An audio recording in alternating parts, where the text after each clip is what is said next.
আসসালামু আলাইকুম প্রিয় শিক্ষার্থী বন্ধুরা, আশা করি তোমরা সবাই ভালো আছো, নিরাপদে আছো। নেটওয়ার্ক ত্রুটিজনিত কারণে আজকে 12টার ক্লাসটা আসলে 15 মিনিট দেরি হয়েছে। এই জন্য আমি আন্তরিকভাবে দুঃখ প্রকাশ করছি।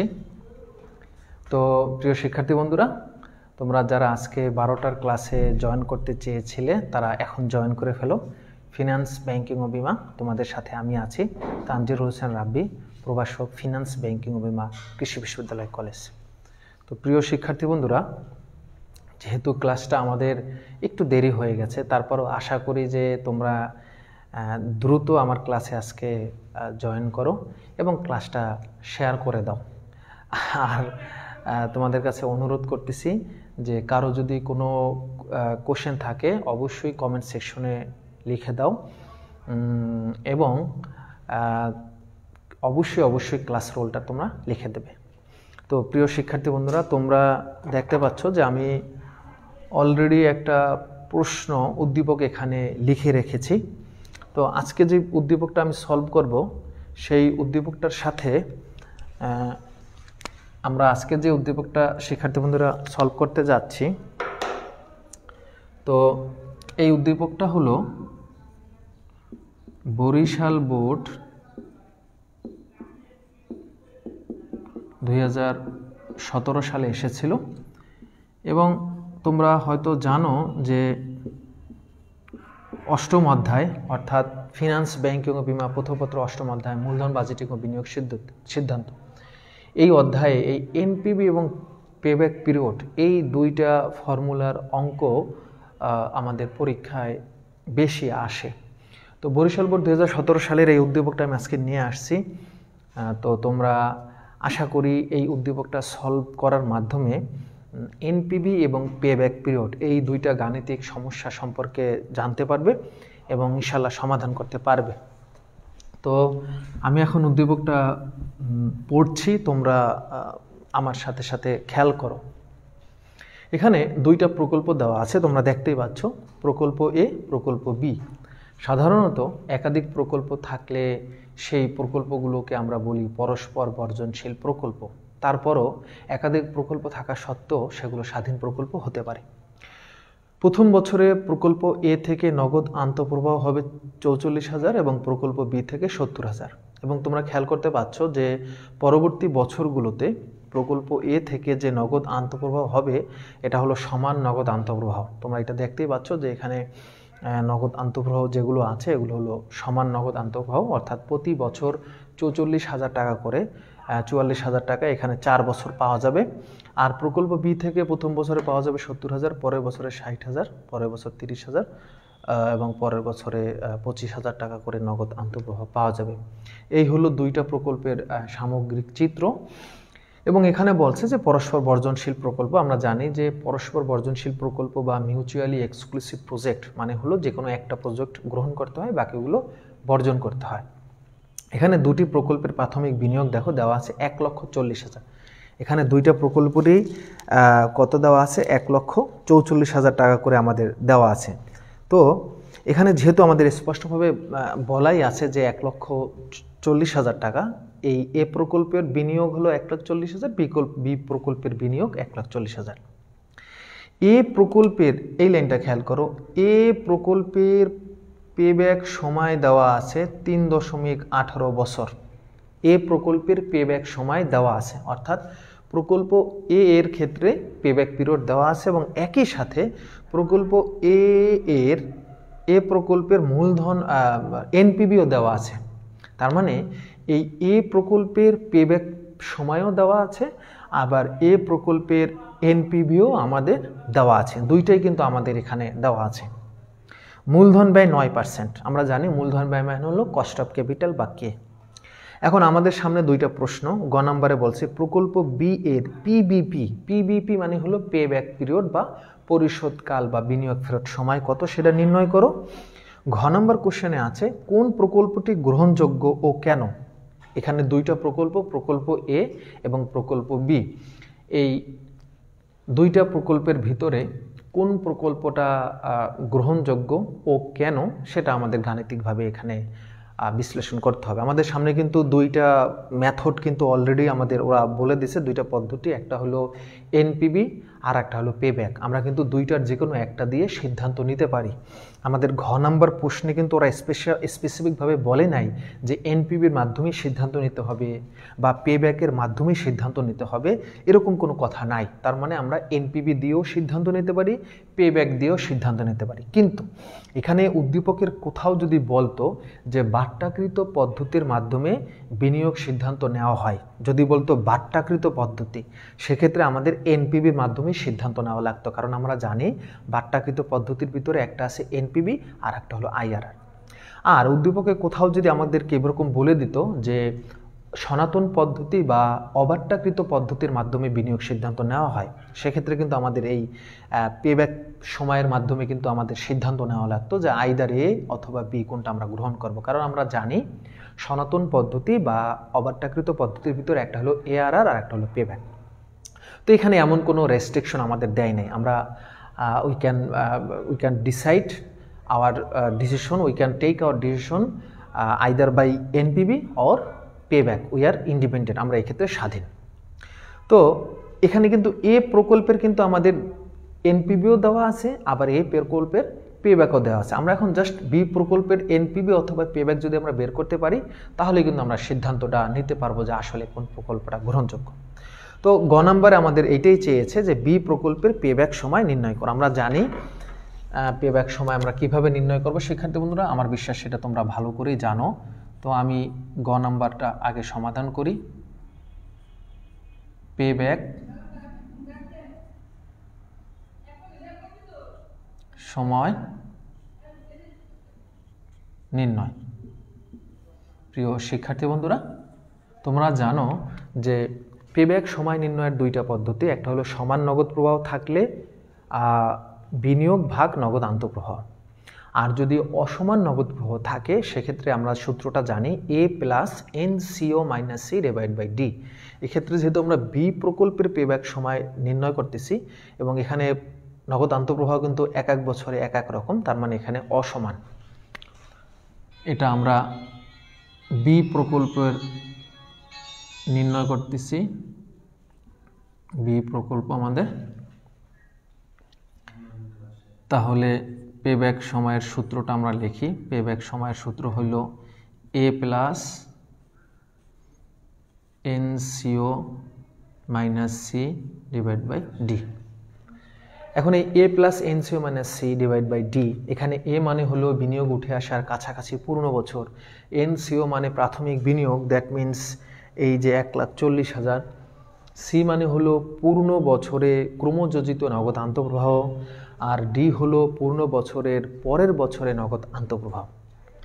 তো এখন আমাদের এই সূত্র যেটা আছে, আমরা এখন এইটার এই তথ্যগুলো বের করার জন্য আমরা একটা ছক কাটব। বছর, নগদ আন্তঃপ্রবাহ, ক্রমযোজিত নগদ আন্তঃপ্রবাহ, আমরা এখন সেইটা বের করে ফেলবো শিক্ষার্থী বন্ধুরা।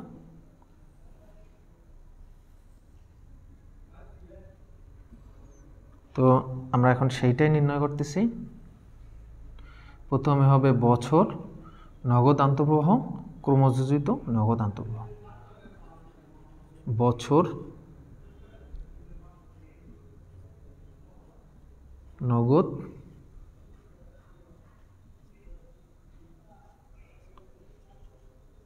আন্তঃপ্রবাহ,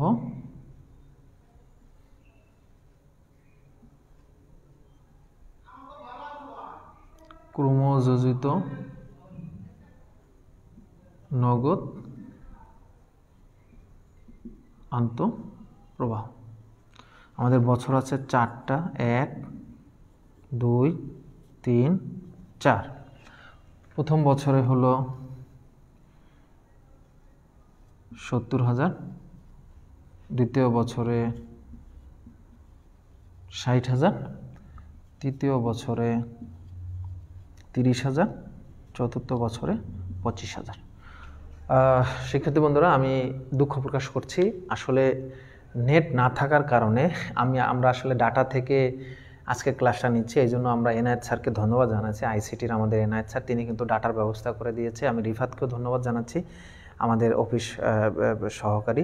তো এখানে আমাদের কিন্তু ডাটাটা নাই, এই কারণে আমি কিন্তু তোমাদের কমেন্টস দেখতে পাচ্ছি না। যাই হোক, তোমরা একটু এখন কমেন্টসে জানাও, আমি ক্লাস শেষে হয়তো নেট যখন আসবে তখন হয়তো আমি তোমাদের এই কমেন্টসগুলো দেখতে পারবো। এখন যেহেতু আমাদের নেট নাই, ওয়াইফাই আমাদের নাই, তাই আমি দেখতে পাচ্ছি না। যখন ইন্টারনেট আসবে আমি কমেন্টসের উত্তর দেওয়ার চেষ্টা করব। তোমরা একটু বলো, প্রথম বছরে কর্মযোজিত নগদ আন্তঃপ্রবাহ কত, দ্বিতীয় বছরে কর্মযোজিত নগদ আন্তঃপ্রবাহ কত, এটা একটু দ্রুত কমেন্টসে জানাও। সবাই একটু কমেন্টসে জানাও, প্রথম বছরে নগদ আন্তঃপ্রবাহ কত, ক্রমযোজিত নগদ আন্তঃপ্রবাহ কত হবে, দ্বিতীয় বছরে কত হবে। প্রথম বছরে যেইটা আছে সেইটাই থাকবে, সে আমরা জানি। দ্বিতীয় বছরে আমাদের 70-এর সাথে যোগ হবে 60,000, তার মানে 1,30,000। তৃতীয় বছরে আরও 30,000 যোগ হবে, তার মানে 1,60,000। আর শেষ বছরে আরও 25,000 যোগ হবে, তার মানে মোট 1,85,000। এই হলো আমাদের নগদ আন্তঃপ্রবাহ এবং ক্রমযোজিত নগদ আন্তঃপ্রবাহ আমরা বের করছি। এখন আমরা সূত্রটা বের করব, পি ব্যাক সমান সমান। আমরা এখন দেখি যে আমরা বিনিয়োগ করেছি কত টাকা। আমরা বিনিয়োগ করেছি 1,40,000 টাকা। তো এখন 1,40,000-এর কাছাকাছি আছে কিন্তু এই দুইটা, 1,30,000 আছে, আবার 1,60,000 আছে। এখন 1,60,000 মানে এটা বেশি নগদ আন্তঃপ্রবাহ হয়ে যায়, কারণ পেব্যাক মানে হলো তুমি যতটুকু বিনিয়োগ করেছো ঠিক ততটুকুই উঠাই নিয়ে আসতে তোমার যে সময় লাগবে। তো এখন আমি তো বিনিয়োগ করেছি 1,40,000, কিন্তু 1,60,000 হয়ে যায় বেশি, তার মানে কাছাকাছি পূর্ণ বছর আমাদের কত হবে, 2। কাছাকাছি পূর্ণ বছর আমাদের কত হবে, 2। আর পূর্ণ বছরে ক্রমযোজিত নগদ আন্তঃপ্রবাহ, যেটাকে আমরা বলছি সি, আর ডি মানে হলো পূর্ণ বছরের পরের বছরের নগদ আন্তঃপ্রবাহ। এবং এটা একটা শর্টকাট টেকনিক আমি তোমাদের শিখাই দিছিলাম, A B C D. B নাই, কারণ বি এর করোনা হয়েছে, রাইট। তাহলে আমরা এ হলো আমাদের 2 প্লাস বিনিয়োগ হলো আমাদের 1,40,000 টাকা,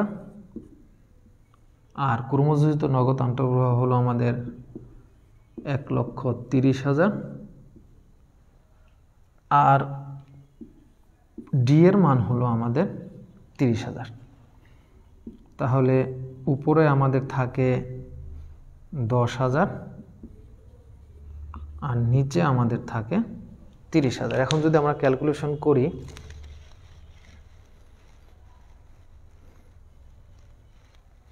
তাহলে আমাদের আসে, শিক্ষার্থী বন্ধুরা, আমরা যদি ক্যালকুলেশনটা করি তাহলে আমাদের রেজাল্টটা আমরা বুঝতে পারবো।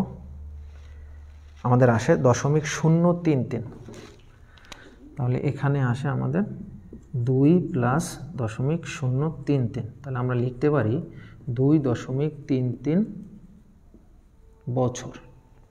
তার মানে আমাদের এই যে 1,40,000 টাকা আমরা বি প্রকল্পে ইনভেস্ট করব, 2.33 বছর সময় লাগবে এই 1,40,000 টাকা আমাদের উঠাই নিয়ে আসতে। তো এই হলো মোটামুটি আমাদের গয়ের উত্তর।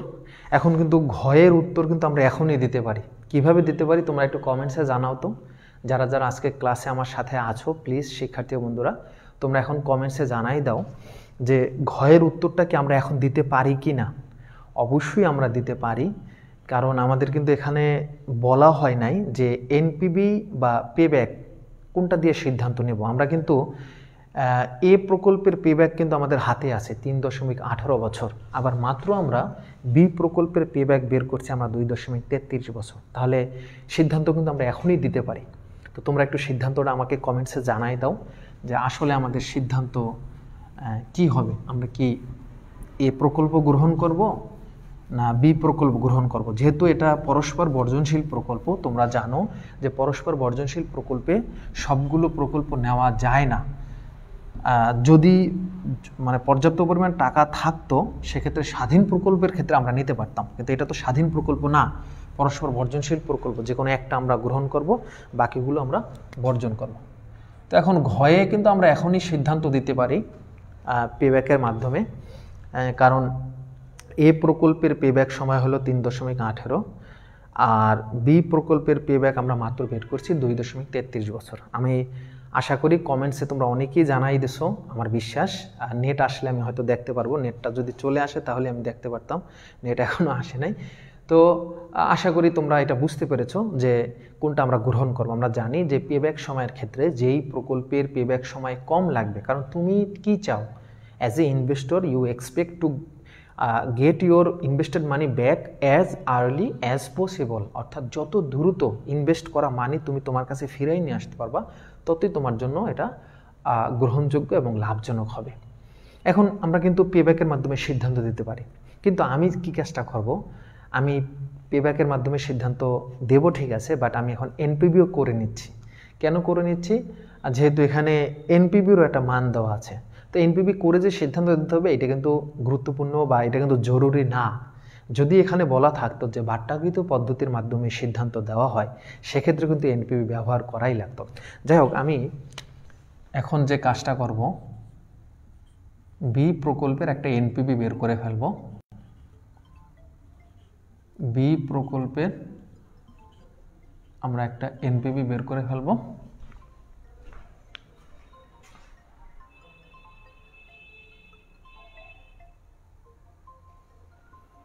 আমরা শিক্ষার্থী বন্ধুরা বি প্রকল্পের একটা এনপিবি এখন আমরা বের করে ফেলব।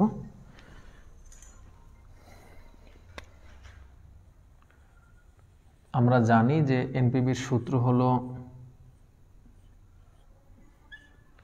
দুইটা। এনপিবি দুইভাবে নির্ণয় করা যায়, একটা হলো সমান নগদ আন্তঃপ্রবাহ থাকলে এক সিস্টেমের সূত্র, আর একটা হলো অসমান নগদ আন্তঃপ্রবাহ থাকলে আর এক সিস্টেমের সূত্র। আমরা এটা গত লেকচারে শিখেছিলাম, রাইট? তো এখানে বি প্রকল্পে আমাদের টাকাটা কিন্তু অসমান, এই প্রকল্পটা কিন্তু সমান ছিল, আর এই প্রকল্পের এনপিবি কিন্তু অলরেডি আমাদের দেওয়া আছে 2548। বি প্রকল্পের টাকাটা হলো অসমান। অসমান নগদ প্রবাহের ক্ষেত্রে আমরা এনপিবি নির্ণয়ের সূত্র জানি, CF1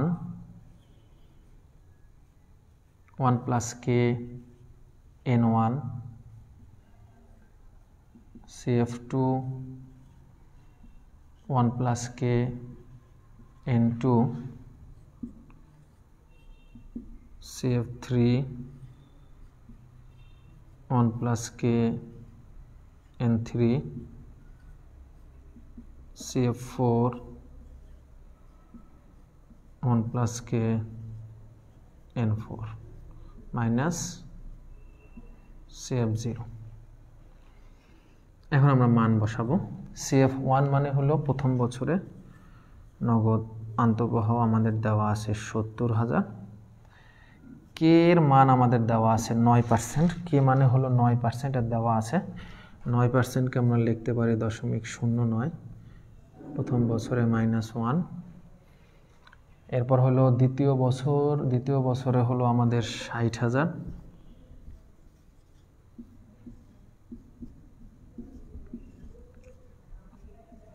এরপর হলো আমাদের তৃতীয় বছরে হলো 30,000।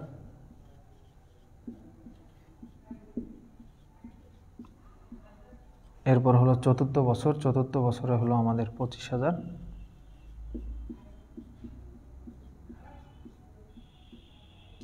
আর বিনিয়োগের টাকা হলো আমাদের 1,40,000।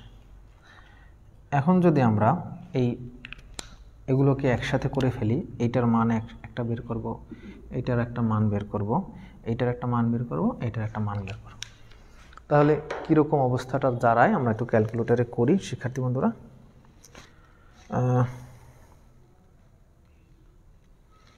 70,000 1 + 0.09 পাওয়ার -1, তাহলে প্রথমটা আমাদের বের হয় 64,220 টাকা। তোমরা একটু কমেন্টসে লিখো তো প্রথম বছরে কত হবে, দ্বিতীয় বছরে কত হবে বলো তো, কমেন্টসে একটু জানাও। কেউ একজন দ্বিতীয়টা বের করো, কেউ একজন তৃতীয়টা বের করো, কেউ একজন চতুর্থটা বের করো, কেউ একজন টোটালটা বের করো। আচ্ছা, এরপর হলো তৃতীয় বছরে আমাদের এটা হবে 50,501, এরপর হলো তৃতীয় বছর। তৃতীয় বছরে আমাদের 30,000,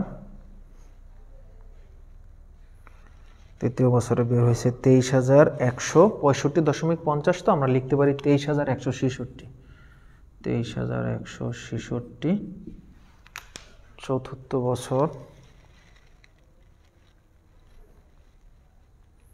চতুর্থ বছরে আমাদের বের হয়েছে 17,711 টাকা, মাইনাস 1,40,000।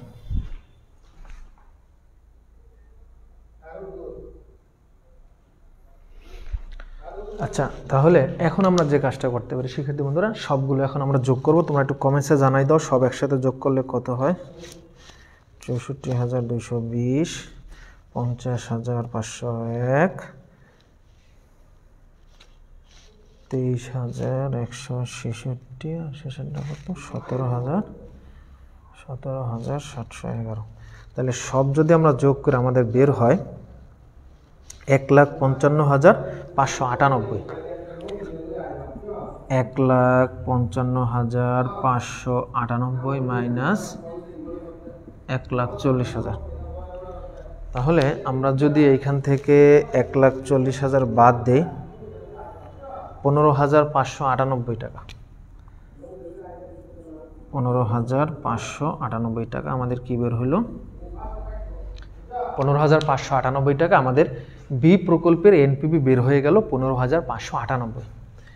এখন আমরা সিদ্ধান্ত দেব শিক্ষার্থী বন্ধুরা। তোমরা আশা করি এই পর্যন্ত বুঝতে পেরেছো সবাই। আমরা এখন সিদ্ধান্ত দেব, বিনিয়োগ সিদ্ধান্ত। বিনিয়োগ সিদ্ধান্ত। তোমরা একটু সিদ্ধান্তটা কি হবে বলো তো? আশা করি তোমরা পারবা, তারপরেও আমি একটু তোমাদেরকে হেল্প করি।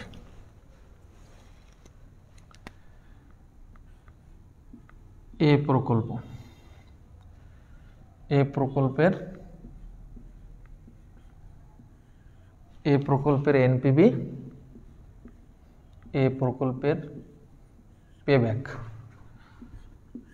আর একটা হলো বি প্রকল্প। এ প্রকল্পের এনপিভি আমাদের বের হয়েছিল, পরে প্রশ্নে দেওয়া আছে 2,548, আর এটা বের করছি 15,598। আচ্ছা, পেব্যাক বি প্রকল্পের আমরা বের করছি 2.33 বছর, আর এর মান আমাদের দেওয়া আছে 3.18 বছর। শিক্ষার্থী বন্ধুরা এখন ভালো করে খেয়াল করো, এ প্রকল্পের এনপিভি হলো 2,548 আর বি প্রকল্পের এনপিভি হলো 15,598। আমরা জানি যে প্রকল্পের এনপিভি সবচেয়ে বেশি হয়, যে প্রকল্পের এনপিভি সবচেয়ে বেশি হয় সেটি গ্রহণযোগ্য। তাহলে আমরা বলতে পারি যে এনপিভি বিচারে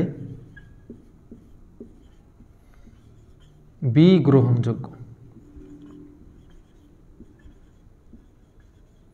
কেন বি গ্রহণযোগ্য? কারণ এ প্রকল্পের চেয়ে বি প্রকল্পের এনপিভি তুলনামূলক বেশি। আচ্ছা, পেব্যাকের বিচার করি। পেব্যাকের ক্ষেত্রে এ প্রকল্পের পেব্যাক ছিল 3.18 বছর আর বি প্রকল্পের পেব্যাক হলো 2.33 বছর। আমরা জানি পেব্যাক সময়ের ক্ষেত্রে যেই প্রকল্পের মেয়াদ কম লাগবে, অর্থাৎ যেই প্রকল্পের পেব্যাক সময় কম থাকবে, দ্রুত টাকা উঠাই নিয়ে আসা যাবে, আমরা সেই প্রকল্পটা গ্রহণ করব। তাহলে আমরা যদি পেব্যাক বিচার করি, পেব্যাক বিচারেও আমাদের কিন্তু বি প্রকল্পটাই কি হবে? গ্রহণযোগ্য হবে। তার মানে আমরা বলতে পারি যে উভয় ক্ষেত্রেই এই বি প্রকল্পটা গ্রহণযোগ্য। তো এখন আমরা কিন্তু এটা অ্যান্সার দিয়েছি শিক্ষার্থী বন্ধুরা এনপিভি এবং পেব্যাক দুইটার সমন্বয়। বাট তুমি যদি চাও তাহলে কিন্তু এই পেব্যাক দিয়েই কিন্তু অ্যান্সারটা দেওয়া যেত। আবার তুমি ইচ্ছা করলে এনপিভি দিয়েও করতে পারতা, কিন্তু এখানে যদি তোমাকে স্পেশাল কিছু বলে নাই, আমার মতে তুমি পেব্যাক দিয়ে উত্তরটা দিতে পারো। কিন্তু এখানে যদি বলা থাকতো যে বাট্টাকৃত পদ্ধতি ব্যবহার করে সিদ্ধান্ত, সেক্ষেত্রে কিন্তু এনপিভি দিয়ে সিদ্ধান্ত দেওয়া লাগতো। আর যদি বলতো অবাট্টাকৃত পদ্ধতি, তাহলে পেব্যাক। কিছু বলে নাই সেহেতু আমরা পেব্যাক বা এনপিভি দুইটার একটা দিয়ে অথবা উভয়টা দিয়েই আমরা সিদ্ধান্ত নিতে পারতাম। তাহলে মোটামুটি এই ছিল আজকে আমাদের ক্লাস। তোমরা কমেন্টসে জানিয়ে দাও ক্লাসটা কেমন হয়েছে। আমরা নেক্সট ক্লাসে আইআরআর এই অধ্যায়ের আরেকটি নতুন lecture internal rate of return সেটা সম্পর্কে আলোচনা করব। সে পর্যন্ত সবাই তোমরা ভালো থাকো, নিরাপদে থাকো। আসসালামু আলাইকুম রহমতুল্লাহ।